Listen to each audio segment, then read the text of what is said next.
Okay, if you need proof that we live in the dumbest timeline, Donald Trump just named his most recent cabinet pick. It is his Secretary of Defense, and that is Fox and Friends host Pete Hegseth. There is a Fox and Friends host that is in charge of, well, that's the Secretary of Defense right now. So that was his pick. Let's see if we can get some info here.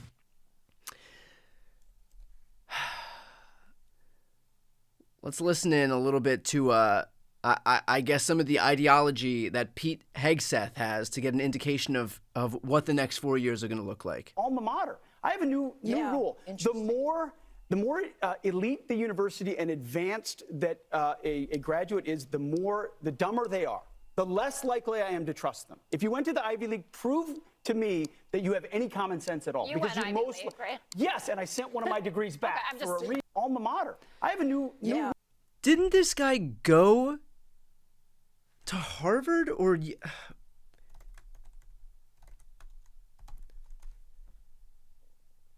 He went to Princeton and Harvard. Like, what? What is happening right now? Like, these people love to just pretend that they're these outsiders who are contemptuous of the elite. This guy went to Princeton and Harvard. In any case, this is who the next pick is. Pete Hegseth, the next pick for Secretary of Defense as far as Trump is concerned, which adds to the ridiculousness of, I think, everything we've seen thus far, as far as his picks are concerned. Trump made this whole thing where he was against Liz Cheney being a war hawk, and that was his excuse for saying that 8 guns should be pointed at her. And then he goes and hires Dick Cheney's like undersecretary for counterterrorism or something. I can't remember exactly what it was. It was Mike Walls. So all of these picks are so bizarre. You have Marco Rubio, who is reportedly going to be picked for Secretary of State. And I mean, Marco Rubio's entire history is just him attacking, not only attacking Donald Trump, but attacking the cowards who ultimately come to support Donald Trump. And now he is his Secretary of Defense, reportedly. So it remains to be seen what actually comes out of it. But that's the reporting thus far.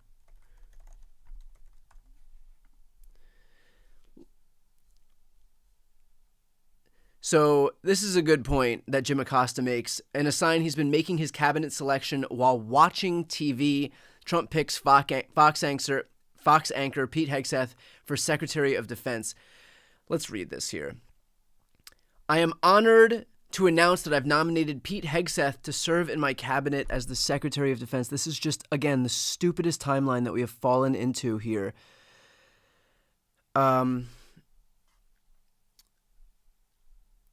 Pete has spent his life as a warrior for the troops and the country. I don't know if that's like a group because he capitalized it as a warrior for the troops. Oh, I think it's just a sentence where he just doesn't know how to capitalize words.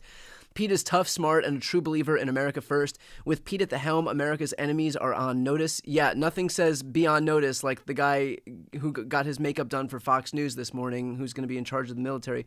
Our military will be great again, and America will never back down. Pete is a graduate of Princeton University and has a graduate degree from Harvard University. He's an Army combat veteran who did tours in Guantanamo Bay, Iraq, and Afghanistan. For his actions on the battlefield, he was decorated with 2 Bronze Stars as well as a combat infantryman's badge. So this is what Trump likes. Trump likes when people get awards. He likes shiny things.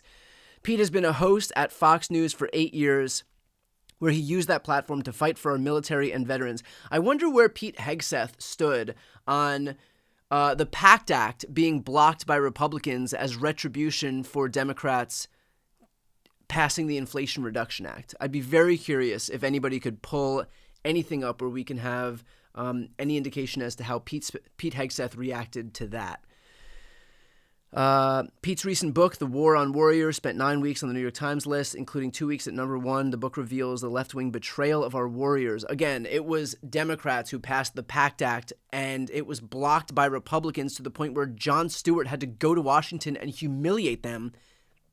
And eventually they just came around and signed it because they were tired of getting beaten over this issue, and where it became clear that Republicans didn't actually care about the military. They were just content to use the military, to exploit the military as a wedge, as a bargaining chip to get what they wanted. The book reveals the left-wing betrayal of our warriors and how we must return our military to meritocracy, lethality, accountability, and excellence. Pete has also led 2 veterans agency organizations leading the fight for our warriors and great veterans. Nobody fights harder for the troops than this Fox News host, apparently. And Pete will be a courageous and patriotic champion of our peace through strength policy. So that's it. I don't want to say we've reached the dumbest timeline because there's still time. It's it's only November 12th, and there's still plenty of cabinet positions to be filled out, and we've still got plenty of Trump policy, Trump announcements, and Trump presidency to look forward to. But this really is one of the dumbest things that you could possibly hear. Here's another. Kristi Noem was nominated as the Secretary of Homeland Security, but still does not hold a candle to a Fox host right now being tapped for Secretary of Defense. So here we are. I don't even know if this is a real picture. These people are caricatures of themselves. Like,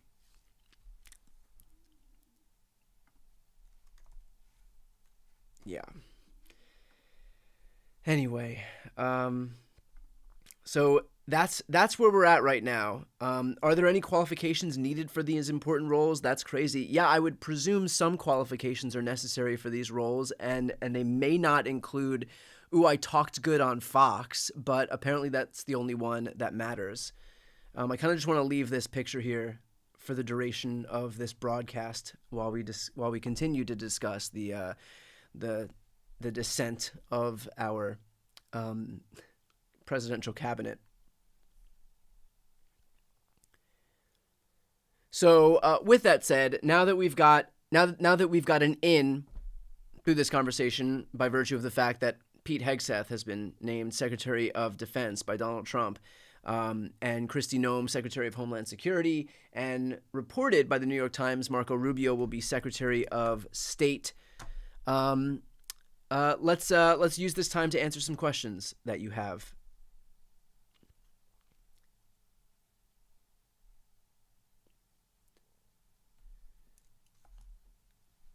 I'm being asked, let's see. He doesn't need Senate approval, does he? I do believe that Secretary of Defense is Senate confirmed. Yeah.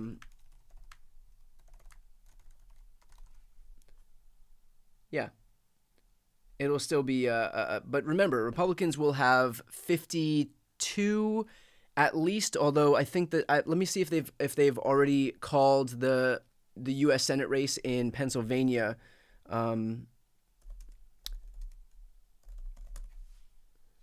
53. So they have called it for Dave McCormick. That is the AP's result. If I'm not mistaken, that other networks may not have called Pennsylvania. So if we go to Decision Desk HQ and see what they've done, they have not called Pennsylvania for Dave McCormick.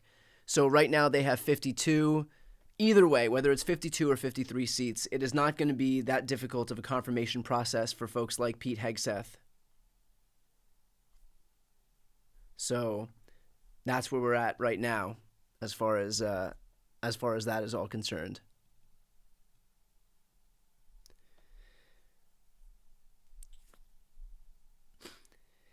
Here's a good question. Do I think anyone that he's appointing now will be there 4 years from now? No, I don't. I think there probably is a 10% chance that everybody that he's appointing now, maybe 1 or 2 stragglers will remain, depending on how much slavish devotion they show to the God King there. But no, I don't presume that that anybody will remain. I think that eventually these people will be run over in the same way that everybody who Donald Trump deals with is discarded the moment they lose their usefulness to him. And so we'll see more of that. Another question I'm getting, 14th Amendment, Section 3 was nowhere to be seen this election. So the Section 3 of the 14th Amendment is that you can't serve in office if you have incited or engaged in insurrection against the country before. And it was seen in this election. The problem was Donald Trump was an adjudicated insurrectionist as far as Judge Wallace out in California was concerned, also in Colorado, and it was confirmed by the Colorado Supreme Court. The problem is it went up to the U.S. Supreme Court, and they denied it. So that's it. I mean, they are the arbiter of all things law in this country, and so when they deny it, it kind of that becomes the prevailing precedent in this country. And so it's not that nobody was calling for Section 3 of the 14th Amendment. It's that because the Supreme Court weighed in, and they weighed in Trump's favor and just decided that even though he supported insurrection against the U.S., that they didn't mind or that it wasn't somehow disqualifying, that becomes the precedent that every other court underneath it has to abide by.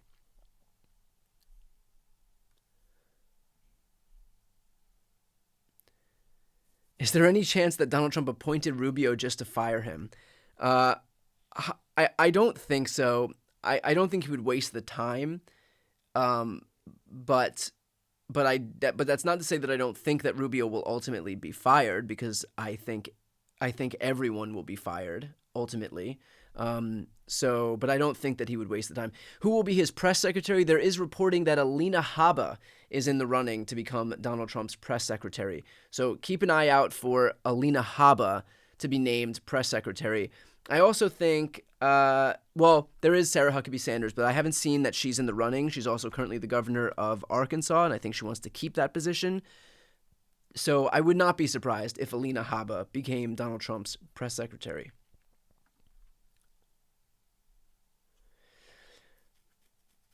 Okay. I'm getting iterations of this, but I'm going to be real with you. I am so insanely scared for what's coming. Here's what I would say to that.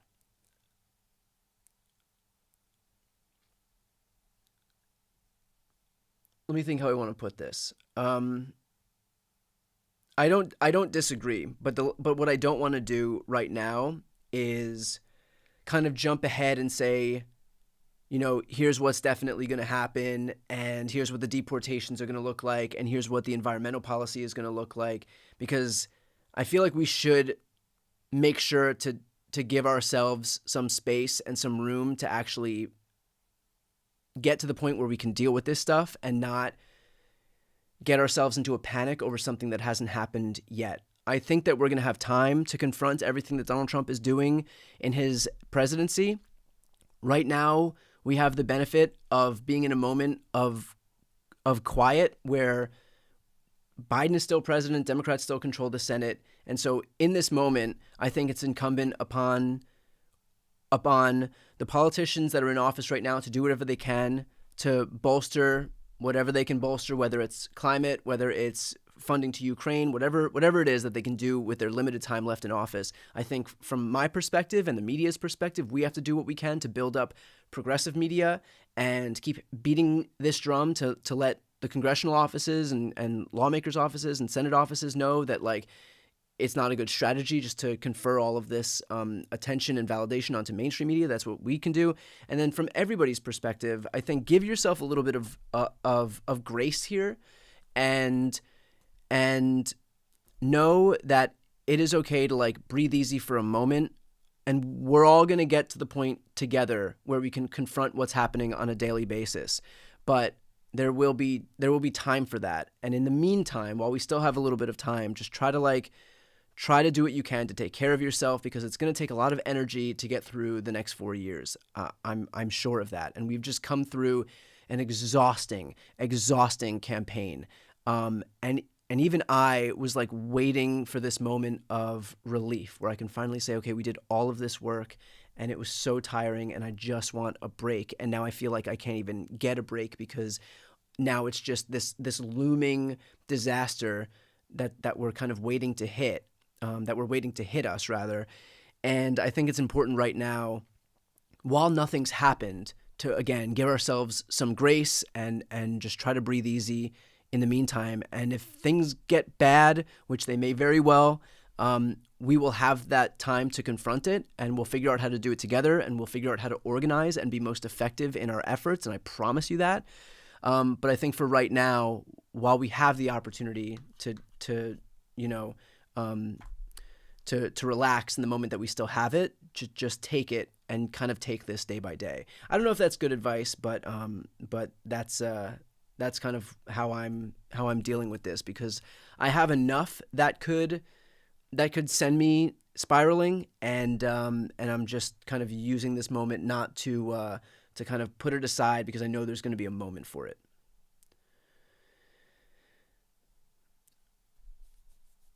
Am I going to be hosting progressive panels with online left-wing commentators like Pacman, Sam Cedar, and Kyle Kalinske? We need to expand the coalition. Sure, I'd be more than happy to do that. And we're in communication. Me and Pacman are in communication.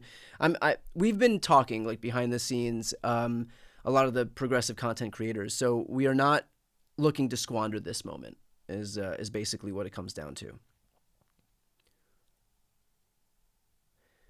Can I discuss what I think is going to happen after Russia's release of Melania's pictures? I actually don't know this story.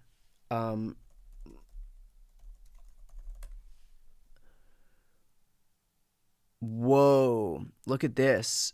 So Russian state TV airs explicit photos of Melania Trump as they congratulate her husband on election victory. That is wild.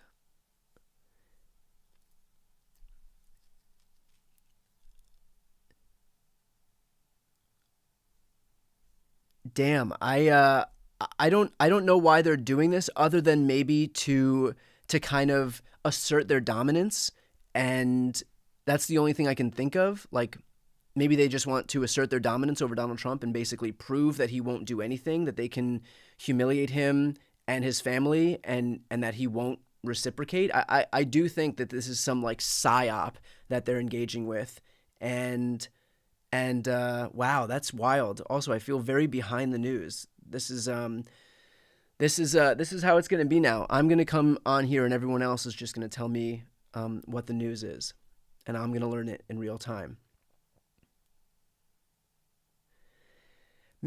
I'm getting look how hot the first lady is, maybe. I don't know. I mean, like, it's not like the Russians don't know common decency. And I think airing a photo of her mostly naked on TV is not, I mean, it's not, this isn't Barstool Sports, right? This seemed to be a legitimate news outlet in Russia.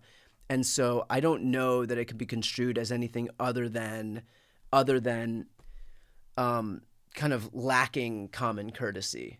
But, look, it might be a cultural, difference that where maybe they think airing a naked picture of someone's wife is somehow a good thing. I don't presume that that's what it is, but I'm hearing now from the chat that they were laughing at the photos. So yeah, I'm also hearing from the chat they're calling him his bitch. Like that's basically what it amounts to. It is a challenge for him to do something. And that is, wow. Okay. It looks like we have some news. Elon, let's pull this up right here.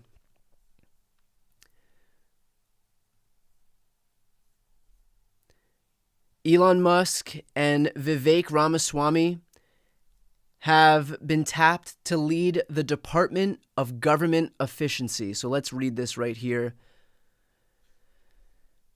I am pleased to announce that the great Elon Musk, working in conjunction with American patriot Vivek Ramaswamy, will lead the Department of Government Efficiency. Oh, God. This is so corny. They called it Doge, like Dogecoin.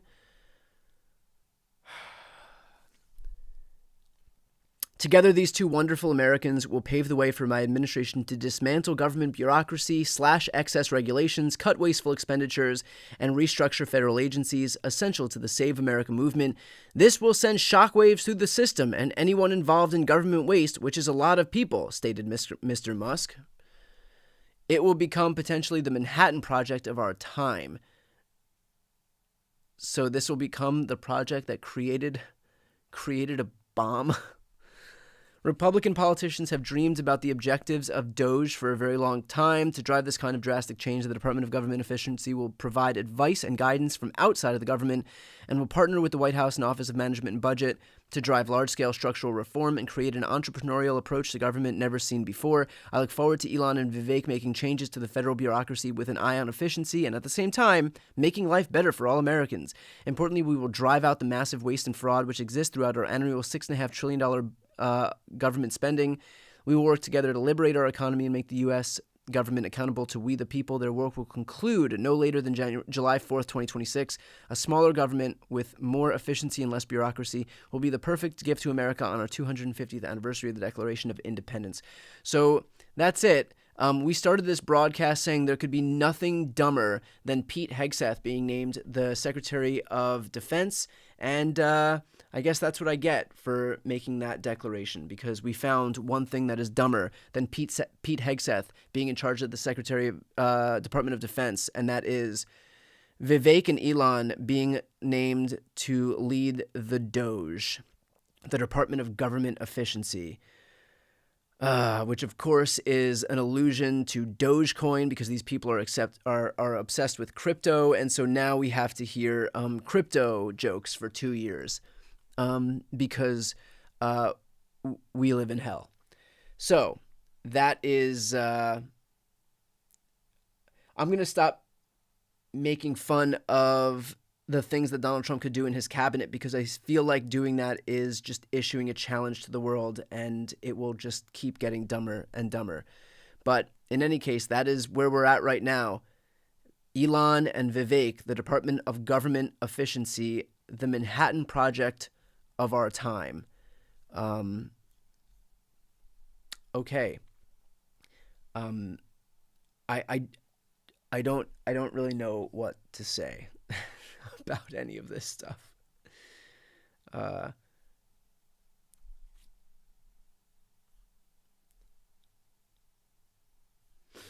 The last thing I'm going to do is start talking about how nothing can get dumber, though, because that doesn't seem to be working out in my favor right now.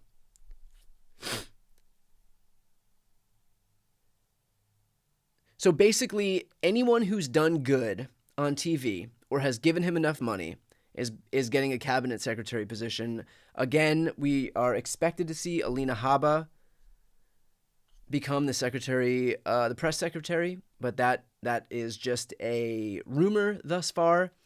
So this is the cabinet as it stands right now. Can a president whip up a new department just like that? You need Congress for this, right? That is a good question.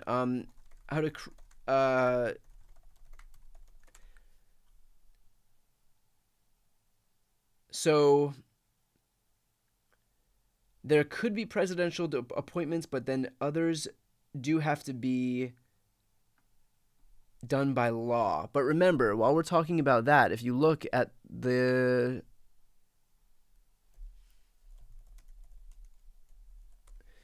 Senate map, Donald Trump is going to control the House and the Senate. So if he wants to create a new government position, he's not going to have any issue doing it. We can look right here. Republicans control at least 52 seats in the U.S. Senate.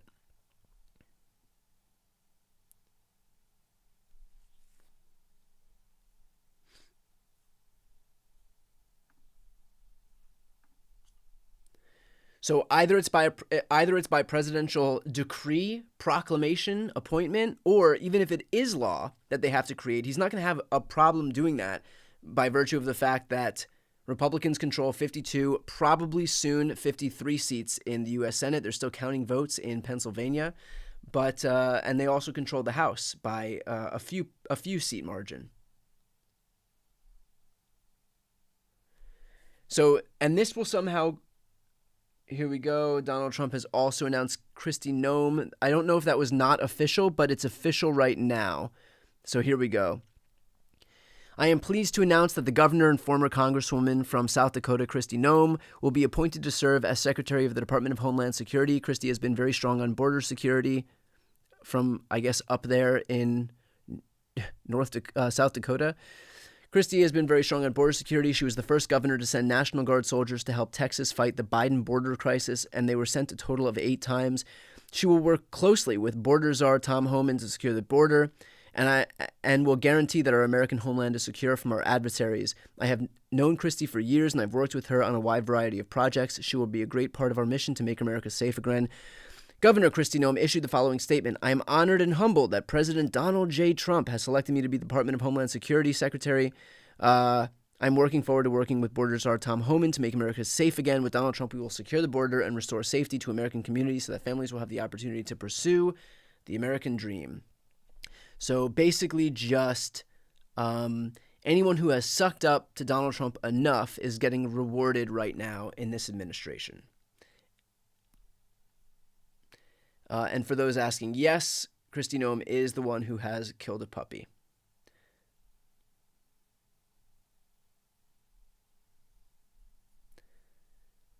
Kristi Noem, best known for shooting her own dog in the head. A+, top notch.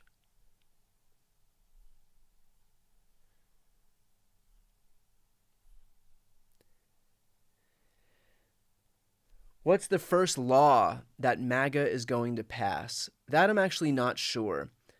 We may see some iteration of what they had, H.R. 2, which I believe was some border bill, which probably won't be too dissimilar to the border bill that was moved forward in the previous or during this administration that wasn't signed because Donald Trump called on it not to be signed because he wanted to preserve the border as an issue and not actually solve it. But I presume that we're going to see some type of border legislation as the first law that MAGA is going to pass.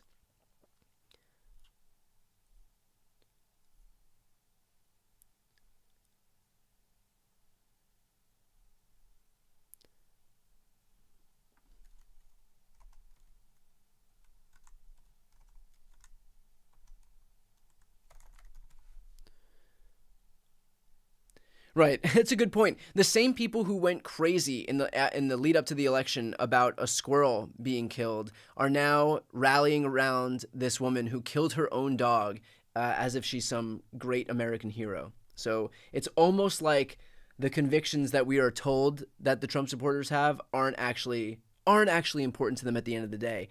Who could have possibly guessed?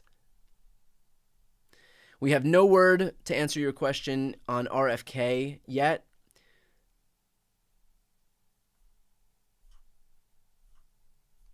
And what position he's going to be in. Although it's worth noting that Health and Human Services has not been named yet, and there is a non-zero chance, actually a pretty decent chance, that RFK Jr. will be the next Health and Human Services Secretary.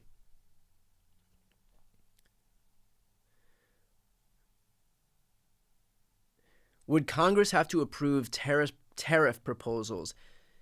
I'm not 100% sure, but it either doesn't have to be approved by Congress, or even if it does, I don't know that it needs to be approved. I don't think that it needs to be approved by Congress. I think Trump will be able to do it unilaterally, but let me try to find out.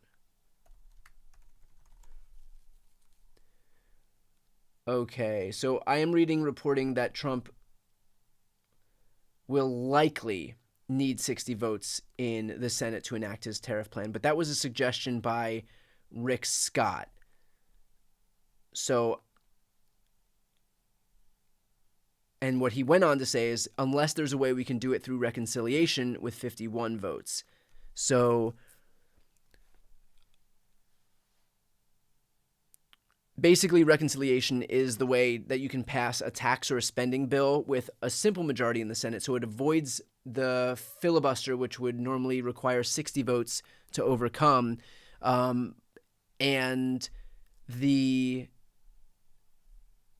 there's I can't remember her name. Whether it's permissible to be in a reconciliation plan depends on I'm forgetting the position in the Senate. There is somebody in the Senate who will determine whether it's allowed to be included in reconciliation. But in the past, Republicans have actually fired that person if they didn't get the answer that they wanted. So when they've asked, could XYZ be included in reconciliation? That person said no, and so they just fired them and hired somebody else who would say yes. So there is a non-zero chance that Donald Trump would be able to pass his tariffs by including it in reconciliation, which only requires a simple majority, which they'll have the parliamentarian, thank you. The parliamentarian, which they'll have in both houses, the House and the Senate.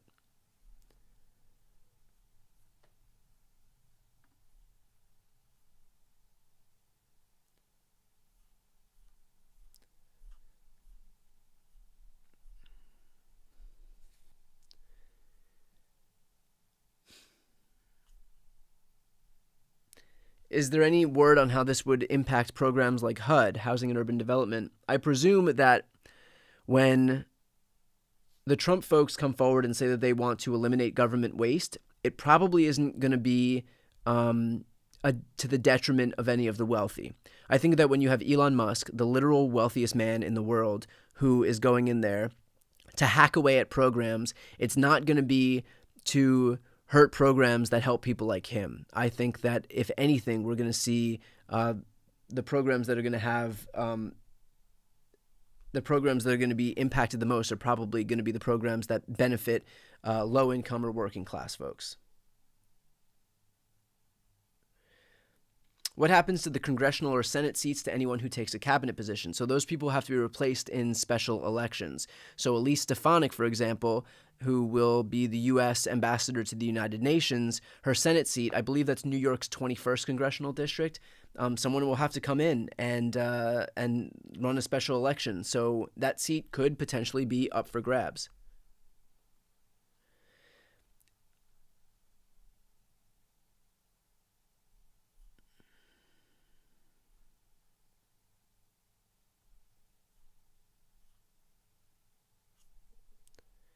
Is there any chance that we could see a bi-weekly or weekly episode of Class with Jamie Raskin? It seems especially relevant to educate the public now.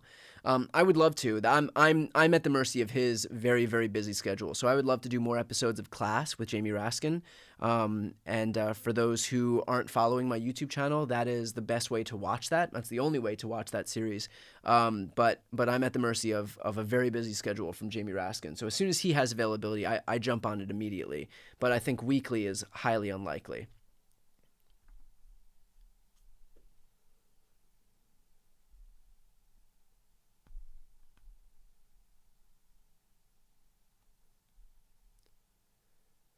For those who are just joining right now, weird news today, and that is Kristi Noem is the Secretary of Homeland Security.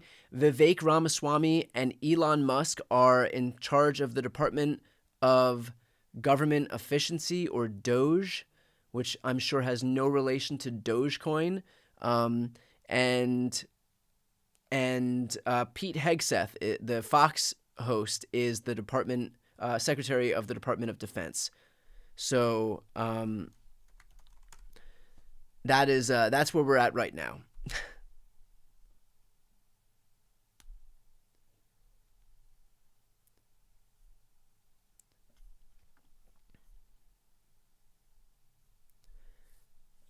Yes, Doge.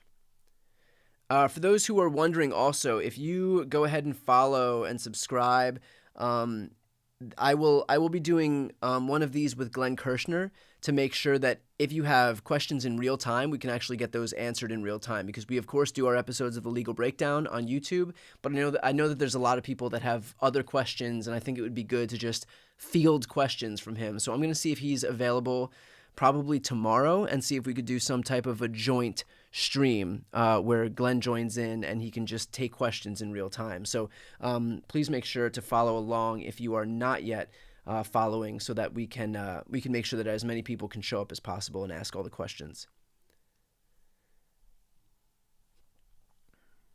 Okay.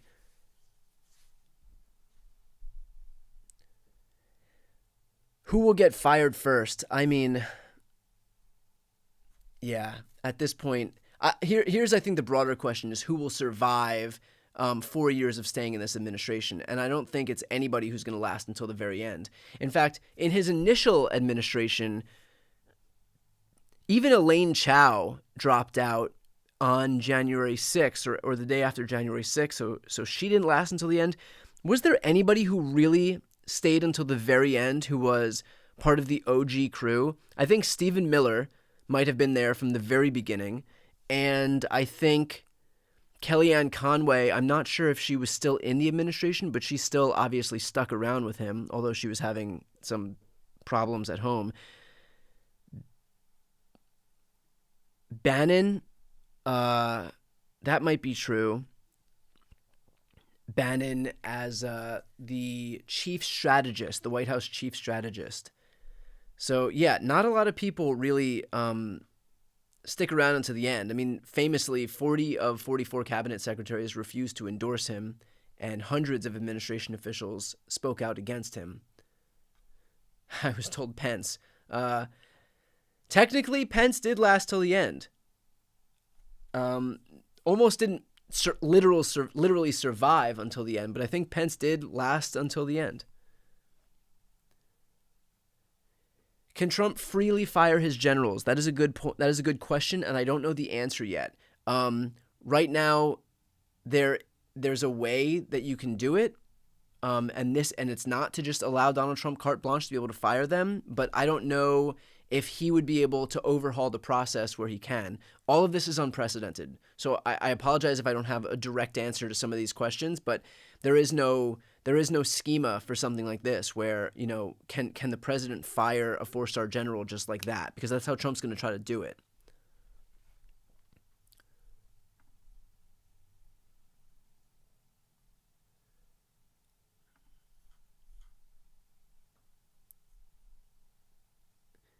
Hasn't he insulted all of his cabinet picks at some point? Yes, I'm pretty sure he has, except maybe not Kristi Noem. She might be the only one so far.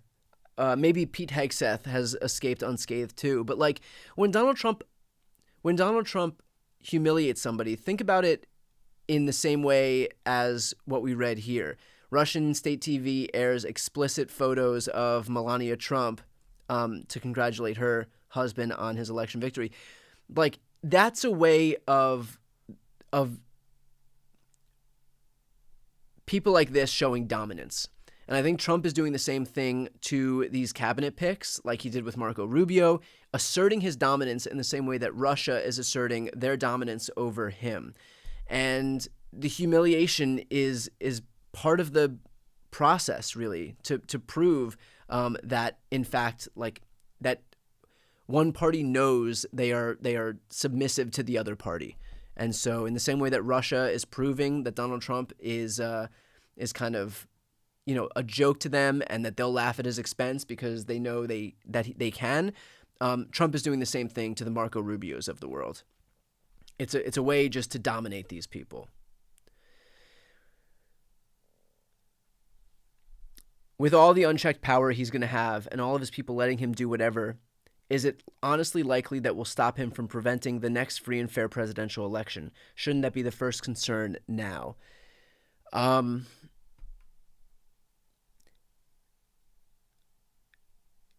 It's a really hard question to answer because if you ask me what I think personally, if he's going to stop, if he's going to try and prevent a peaceful transfer of power the next go around, or not going to try and rig the rules in Republicans' favor, I would say that I think he is. But at this point, if they do that, it's going to be because they're showing a clear and blatant disregard for the Constitution. So in terms of what we can do now, we have the steps in place to prevent abuses like that. But the Constitution and our laws are only enforceable insofar as the people in power want to enforce them. Once they ignore them en masse, then all the rules go by the wayside. And so we do have an entire system of checks and balances and the Electoral Count Reform Act put in place to prevent any of election subversion from happening. But that's again only as effective right now as everybody's collective willingness to abide by the law. If one party come 2028 decides just not to, then it's not going to work anymore, basically. And so I hope what I'm saying makes sense. I hope what I'm saying makes sense. Like, laws only work insofar as everybody agrees to abide by them. And so if you're asking what we could do now, we actually have all the systems and structures put in place. We have checks and balances put in place. It should work every time. The only way it doesn't work is if everybody on the right collectively agrees not to respect it. And then all rules are out the window. So there's unfortunately nothing that we can do right now because Republicans have won an election. And so legally they have to be able to take power. And we can't prevent them from taking power on the pretense of thinking that they might in the future prevent Democrats from taking control. Like, that's not grounds to stop them from taking office. And so right now we have to abide by the peaceful transfer of power on our end too, and do whatever we can to make sure that they abide by the laws and the rules and the Constitution moving forward.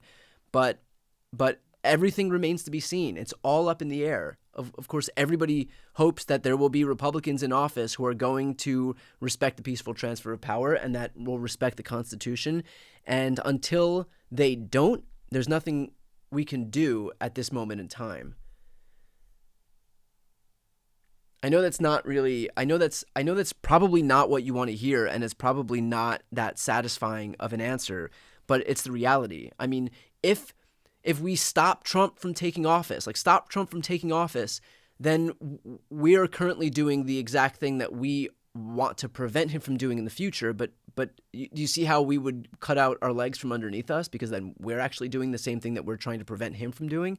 So look, I understand that Donald Trump is a danger to democracy. I get all that. I've reported on this for years and years, the better part of a decade. Pretty much grew up online reporting on, Donald Trump from my 20s to my 30s.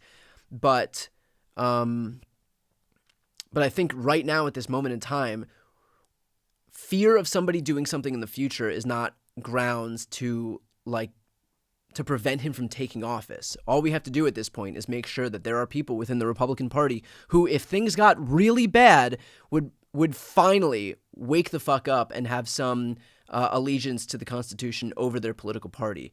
And it remains to be seen. Look, a lot of the people watched what happened on January 6th in the Republican Party and initially spoke out and eventually came around to Donald Trump. So that doesn't bode well. But at the same time, it remains to be seen what, the next election cycle is going to look like.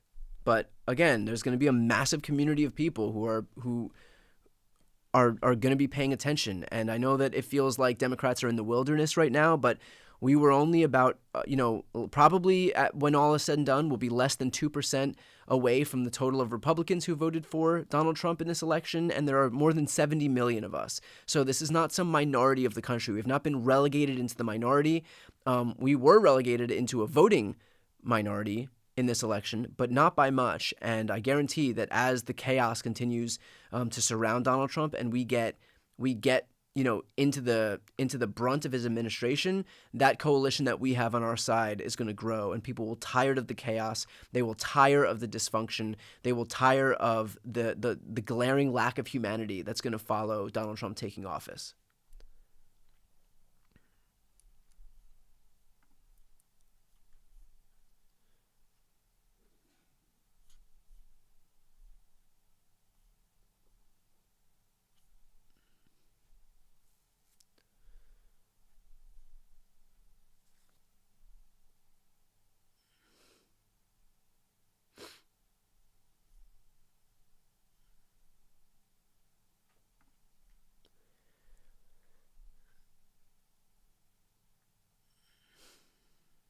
Do I think the Supreme Court would even allow something like that? Their job is to uphold the Constitution, so would they go against it? I don't know what the Supreme Court would do. Sometimes the Supreme Court is completely lawless, like when they've decided that all of a sudden Donald Trump inciting an insurrection on January 6th and giving aid or comfort to those who've engaged in insurrection Suddenly they've just decided that it no longer counts, even though it is right there in the Constitution in plain text, Section 3 of the 14th Amendment. But then you have days like today, where the Supreme Court decided that Mark Meadows, his case couldn't jump from the from the state court system to the federal court system, and so he can still be prosecuted in state court in the Georgia RICO prosecution, and that will also allow the Arizona prosecution to move forward against Donald Trump's co-conspirators. So sometimes the Supreme Court decides to just make up laws out of whole cloth, like this presidential immunity thing, or sometimes they rule against these Trump lackeys. Like in 2020, the Supreme Court refused to grant Texas's lawsuit that sought to invalidate the election results in 4 other states. So I don't know what the Supreme Court is going to do. I know that a lot of what we're talking about is basically revolves around making Trump a dictator. And if that's the case, the Supreme Court probably has a vested interest in ruling against him, because a dictator, if there's one thing a dictator has no need for, it's a Supreme Court that is above him or that acts as a check to his power. So I would presume the Supreme Court has an existential vested interest in making sure that Trump doesn't have unchecked power.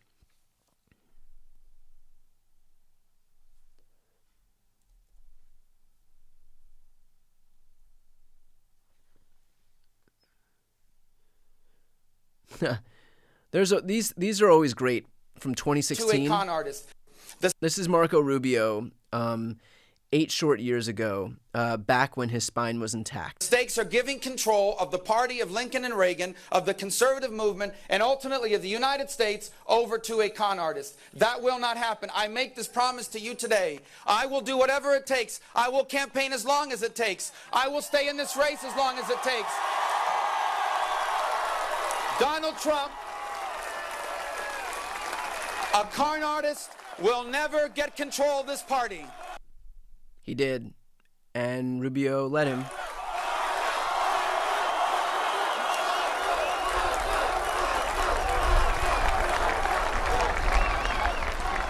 And the time has come for you. I know some of your friends have bought into this. Listen, friends, don't let friends vote for con artists. It is time to open our eyes. It is time to open our eyes. We cannot allow a con artist to get access to the nuclear codes of the United States of America. It's a big fraud, and it's time to open our eyes, and we will in the days and weeks to come. I'm confident of it. Man, this stuff ages like milk in the sun. I mean, really, it is so unfortunate that all of these quotes exist from all of these people who have just proven that they are invertebrates. That's it. They stand for absolutely nothing. Marco Rubio is at the top of that list.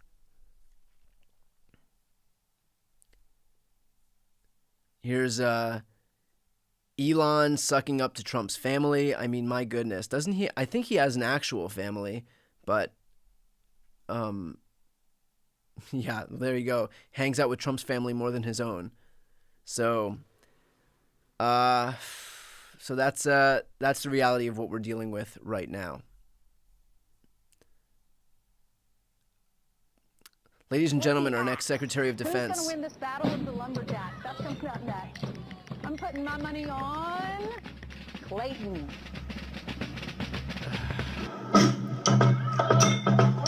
Oh my God. Have people seen this already?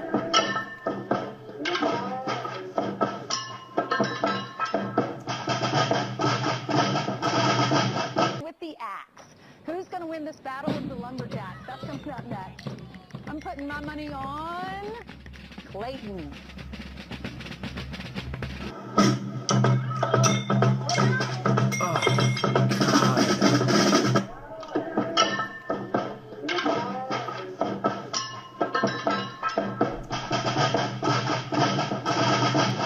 I just want one person who is not a complete clown. One, but I guess that's asking too much. Man, oh man.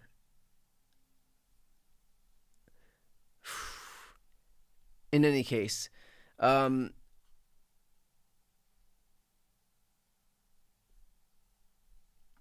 reiterate, the dumbest timeline. We are stuck in the dumbest timeline, and it only gets dumber. I'm sure that this stream is going to end shortly, and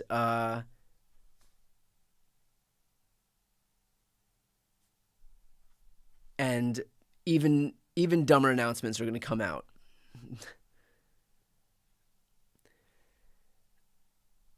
Okay, let's answer some questions here.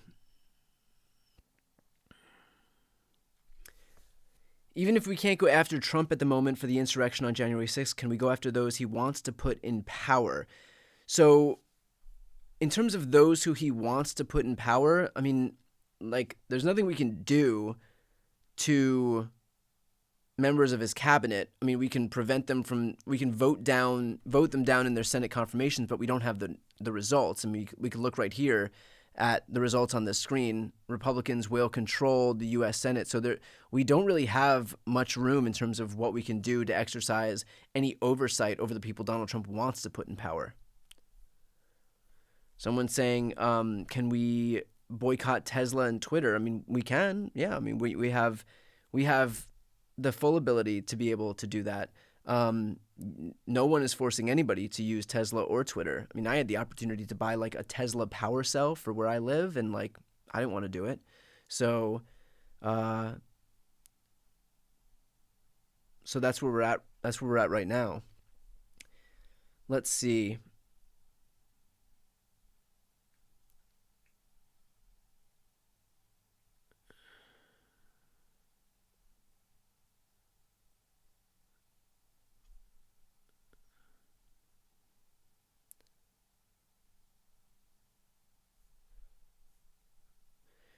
Do I think Tulsi Gabbard gets a spot somewhere? Predictions. I actually do. That is a good call. I do presume that we will see Tulsi Gabbard get a spot somewhere in this administration. I also think that RFK Jr. will probably be Health and Human Services Secretary, and I'm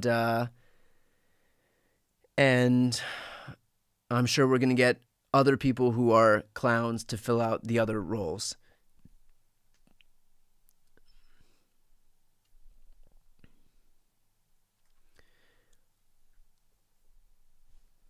I presume that Tulsi would want some type of defense or national security or some position like that. I'm actually surprised that Tulsi didn't get DOD, but I guess when you have a Fox News host, that's who you're going to go with.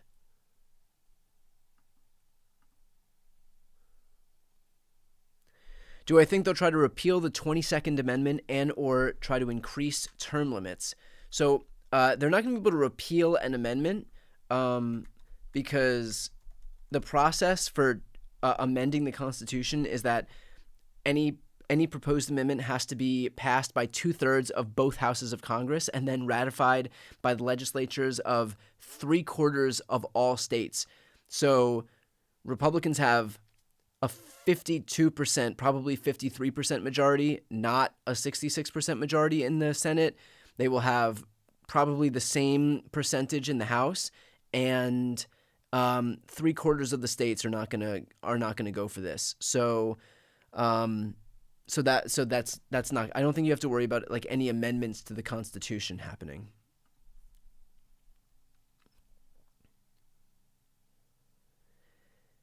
And for those who just joined, if you're asking if Doge is going to be a cabinet level, yes, because we live in hell, and so Doge is going to be a cabinet level position. Actually, that's a good question. I don't know if he's gonna elevate it to a cabinet level. I don't know if he's just gonna make it some position, and I don't know if it's gonna become a real cabinet level position or if it's just gonna be a position that they just have.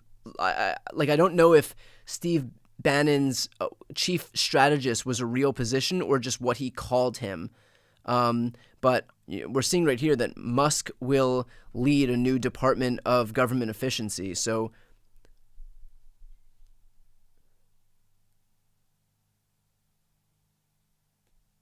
this is all we have on this story. It doesn't really say anything whether it's going to be cabinet level, but there's apparently going to be a new department, and also reportedly we're not going to see the Department of Education. So it remains to be seen what they can do, what they will try to do, and what they're effective at doing.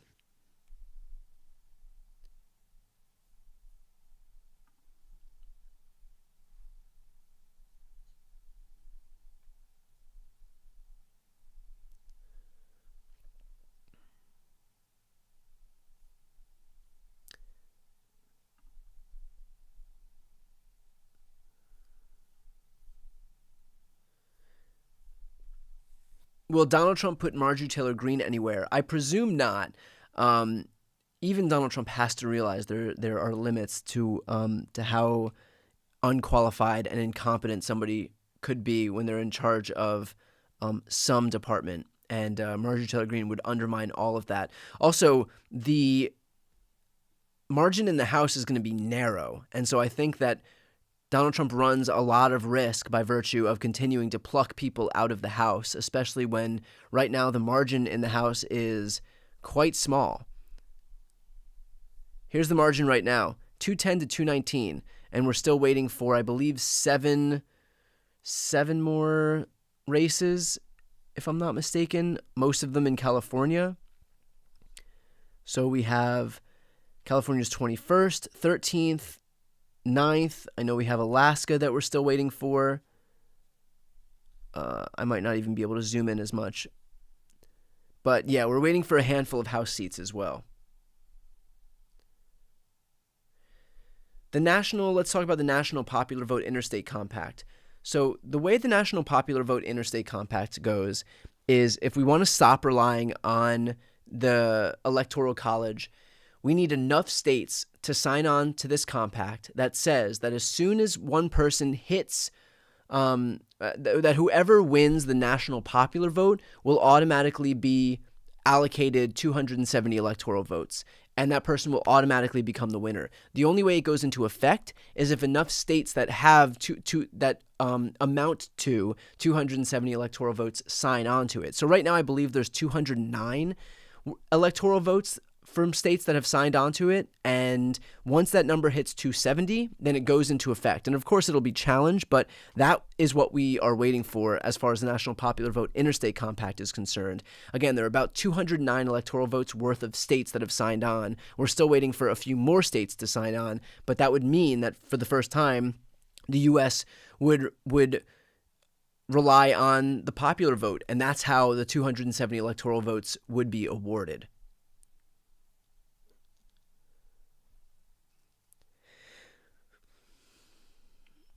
Shouldn't immunity be a constitutional amendment, not something the Supreme Court can declare?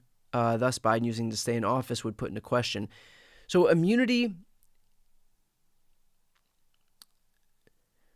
the Supreme Court has just decided that there is presidential immunity out of whole cloth. If they were actually being a fair arbiter of what the law says, it doesn't exist. In fact, there are two parts of the Constitution where it says that a president can be held accountable. So this notion that there is presidential immunity is made up.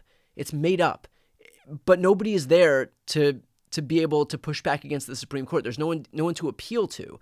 And so we're in a bit of a difficult position because they are just making things up to help Donald Trump, and there's nobody above them. And so that's the position we're in right now. That is the danger of a position where even a branch of government that is supposed to be beyond the regular ideological whims of a political party is basically just acting like Jim Jordan and Matt Gaetz in robes.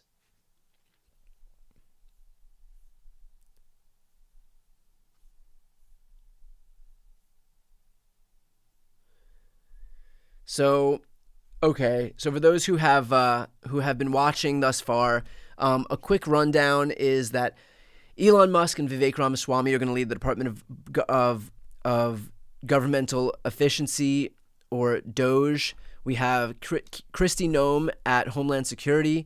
We have Pete Hegseth, Fox host, at Department of Defense. And we will leave it there because hopefully that is the last dumb announcement that we're going to hear today.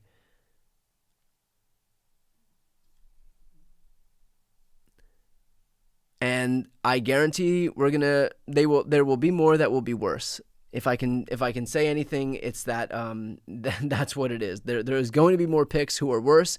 I do presume that we're going to see maybe Tulsi Gabbard get a cabinet position. I do presume that we're probably going to see RFK Jr. as Department of Health and Human Services Secretary. So as soon as we have any updates, I'll bring them to you. In the meantime, hold your breath because the dumb is already starting. So we will leave it there for today. Thank you guys for tuning in. If you are not yet subscribed on YouTube or following on Twitch or following on Facebook, please make sure to hit the subscribe or follow button. That's the best way to support my work. I don't do sponsorships. I don't put any of my content behind a paywall. I don't believe in doing that. But just subscribing or following is the best way to support me. So again, we'll leave it there for today. We are truly blessed with just the dumbest shit possible on a daily basis. So, okay, I will come back tomorrow when I'm sure there will be even worse news as far as Donald Trump's cabinet is concerned. Deep breath, everybody. We will get through this together somehow. All right, good night. Talk to you later.